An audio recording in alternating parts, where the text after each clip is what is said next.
The painting Silenz in Animal Country captures a raw, organic landscape that feels both intimate and untamed.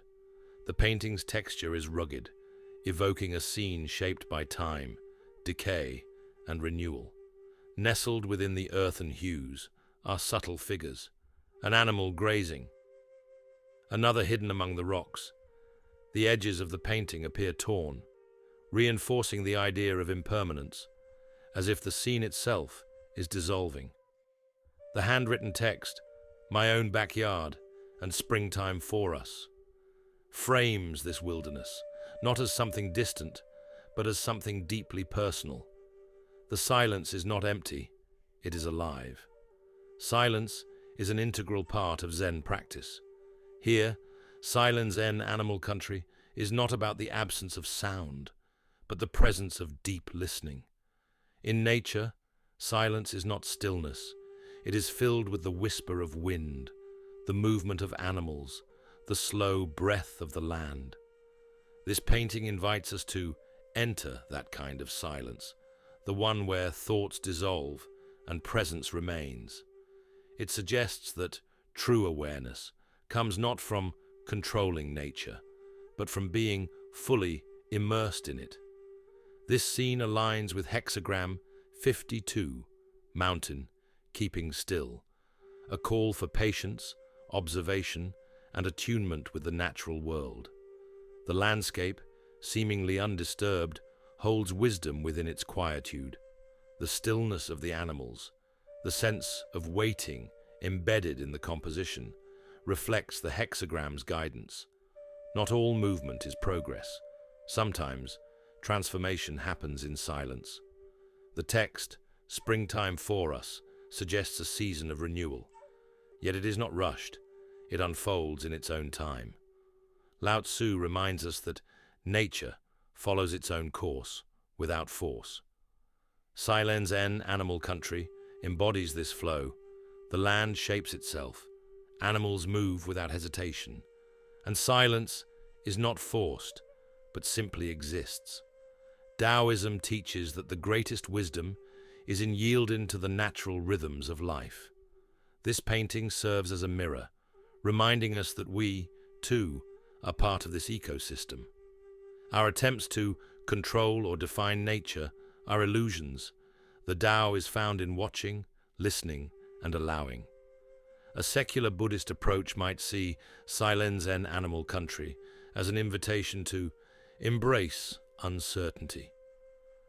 The scene is not an idyllic portrayal of nature. It is rough, textured, and layered with history. The silence here is not comforting, but contemplative. What do we hear when all distractions are stripped away? What remains when we let go of imposed meaning? We argue that the act of simply being present with this painting, without needing to resolve it, is the lesson itself. This piece is also about raw authenticity. The unfinished, torn edges, the rough strokes, and the faded colors give it a feeling of something discovered rather than created.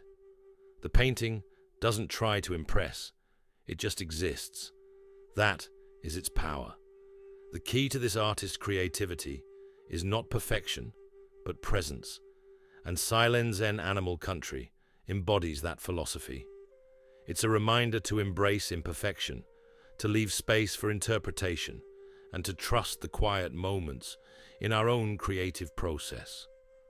The concept of the examined life as a self-portrait applies here in a unique way. The phrase "my own backyard" suggests a personal relationship with this landscape. It is not just an external place, but a reflection of the self. To live an examined life is to acknowledge the wilderness within us, to recognize that the search for meaning is often found in silence. Just as Rembrandt's self-portraits invite us to witness his evolving understanding of himself, this painting asks us to see how our own thoughts and emotions shape the way we experience the natural world.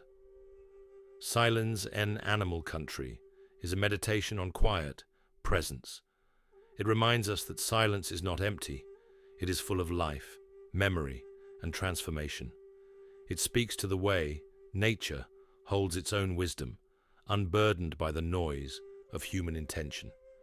The painting urges us to recognize our connection to the land, not as observers, but as participants in its rhythm. In the stillness, we find motion. In the silence, we hear the world. Go outside. Find a place where the wind moves, but words do not. Listen, not just to the world, but to yourself within it. Observe the small movements, the quiet unfolding of life. Let silence teach you. And when you return, carry that stillness with you.